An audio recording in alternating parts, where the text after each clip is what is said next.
Amalungu omphakathi waseChesterville abebhikisha namhlanje ngaphandle kwenkantolo yemantshi eThekwini.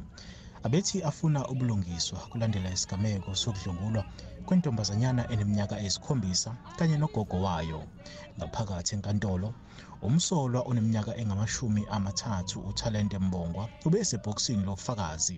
Ngesonto eledlule, uMbongwa watshela le nkantolo ukuthi uhlose ukwavuma wonke amacala athweswe wona, kepha namhlanje uvume icala lokudlwengula ugogo kuphela. Umbuso ubese ucela-ke isikhathi ukuba luhlehlise lolu daba ukuze luqhubeke uphenyo. Hey, as anginawo amaningi, I'm just disappointed because uqale wakuvuma kabili lokho njengoba esephika now, but it's fine, akaphike yena, ubufakazi bukhona. Leli cala lihlehliselwe-ke umhla ziyikhombisa kuSepthemba. Umsolwa uzoqhubeka nokuhlala esitokisini. NginguSimphiwe Makhanya, wezindaba ze-SABC, ngiseThekwini.